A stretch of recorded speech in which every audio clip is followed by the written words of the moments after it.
back on the field today for day 6 of training camp, and from what they said, it was a bit off today. The offense had its moments starting out, but things kind of fizzled a little bit, and Jordan Love even said that the energy wasn't quite right today. So let's get into the highlights.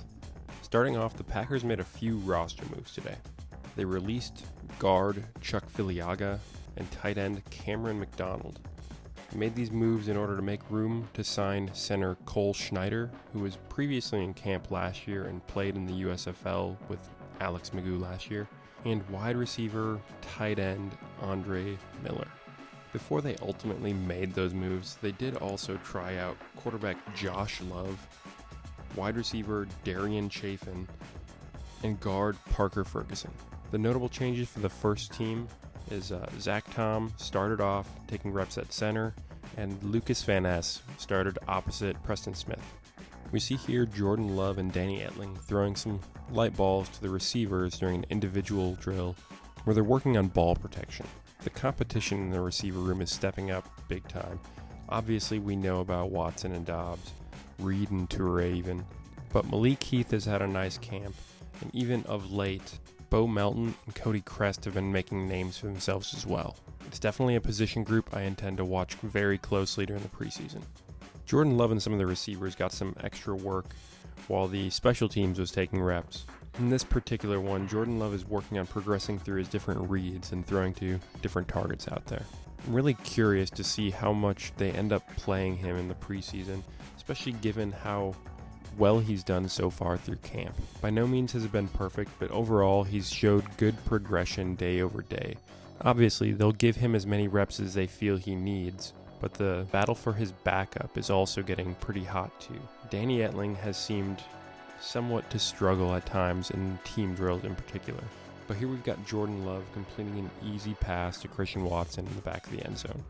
On the front half of that, you see Sean Clifford completing one essentially right at the goal line to Romeo Doubs. And then in this rep, Jordan Love playing on the backside with Romeo Doubs, and then Danny Etling on the front side with Christian Watson. I actually really like the ball placement of this one by Etling. Nice and high for Watson to go up and get. If anything, it could have even been higher. And then we've got a slow motion rep of Jaden Reed running that same route in the end zone, with Alex Magoo delivering the ball in this case. It's interesting to me that at the top of his initial break, he was a little bit more choppy in his cut than Christian Watson, for instance, who kind of planted and went on that initial one and then really broke it down on the comeback. And here we see one of the running backs running a wheel route out of the backfield. I can't quite make out who that was exactly, but on this rep here, Aaron Jones is doing the same thing, but follows it up with a little bit more hype for the crowd. Aaron Jones is always a fan favorite. Back to the offensive line, we see Kadeem Telford on a rep here in pass protection. He's had a pretty nice camp so far, battling for one of those backup tackle positions. Rasheed Walker and Caleb Jones are also ascending as well, which makes me question whether or not we're going to hold on to, say, Yosh Nijman for much longer. I love Yosh, but if they're confident in these younger guys, they might move on from his salary, since he'll be an unrestricted free agent this coming year. Along the defensive line, we saw Devontae Wyatt stack another nice practice together. And in one-on-ones, TJ Slayton has been winning a lot of reps as well. Here we see Jonathan Ford, who I mistakenly reported as being cut the other day. Misspoke when I meant Jonathan Garvin.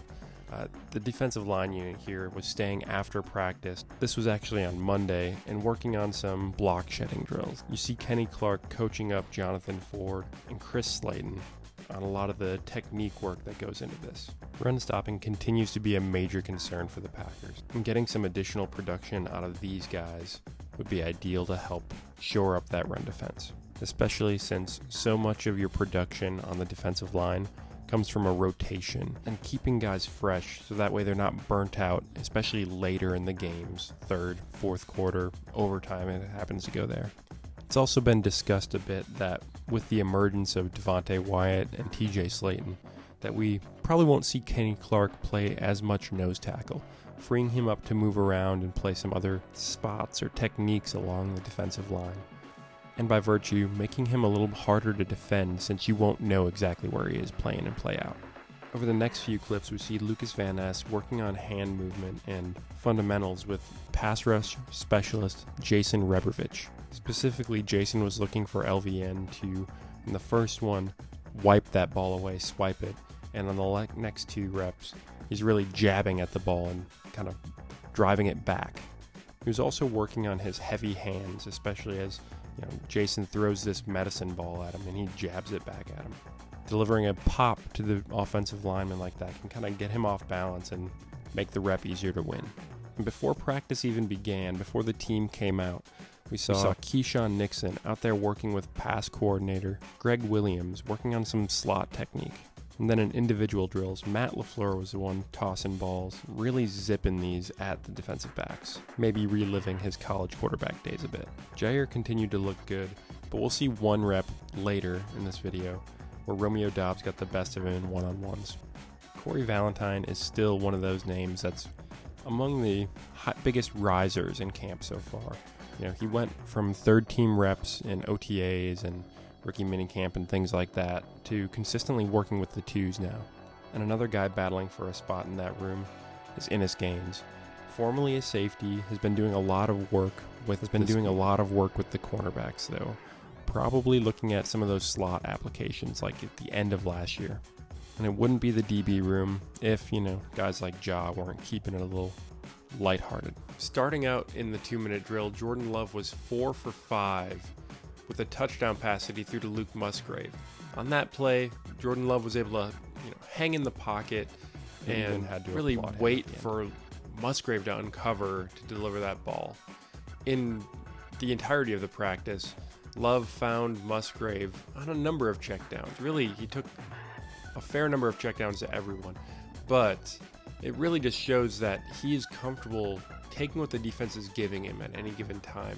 He's not trying to go out there and play hero ball and force something, which, granted, it's just practice, but it's a good quality to see even at this point, working through 2-minute drills or red zone drills, things of that nature. Jordan Love also showed his command of the offense out there a bit, kind of making some on-the-spot corrections to positioning or alignment of players within the team session. And even some of the plays that they ran called for Jordan Love on read options that he ended up keeping. He kept 2 of them, but the defense ended up being pretty well matched for that. Alex Magoo also ran a read option later in practice, and the defense was in good position there, and it was well defended again. So that's encouraging for our defense at least. And to be honest, I don't really want Jordan Love running a whole lot of read option, but it's nice that it's there as a threat to really keep defenses honest. Also on offense, we saw Henry Pearson get a little bit of run with the 1s today, which is a little bit of a different kind of thing than what we've seen reported a whole lot. He is a fullback coming out of Appalachian State, kind of transitioning from tight end, but really has a decent shot to at least make the practice squad as we look to have somebody who can fill that H-back role behind Josiah DeGuara. Within the receiver room, Bo Melton had a really nice day. He won a good number of one-on-one drills, a lot of them against Innis Gaines in particular as well, and he ended up scoring a touchdown in the team session, and Melton went up and made an outstanding catch. Cody Crest, speaking of outstanding catches, has made a number of them throughout the camp. He made another one-handed grab along the sideline in one-on-one drills. And, we saw the clip of him making a one-handed catch the other day, and he's just making some outstanding plays, really starting to kind of put together a nice camp for a bottom of the roster type guy. We'll see, if he can put that together and stack that, with the preseason matchups that we end up having. In the kicking game, Anders Carlson was a little iffy again. He was ultimately 4 for 6 on the day. He made it from 45, 47, 48, and 52, missing 2 kicks wide right from 40 and then from 49. So ultimately for the entirety of camp so far, he's 11 of 16, which is just below 60%, I believe. and yeah, it's not a great start. Unfortunately, we don't have any video of any of the team drills, whether 2-minute red zone, whatnot. But the defense, once again, ended up winning that battle. So we'll see if the offense can bounce back. I'm sure they're frustrated with all the push-ups and up-downs they've been doing. But, you know, they ought to be well-conditioned by the time the season comes around.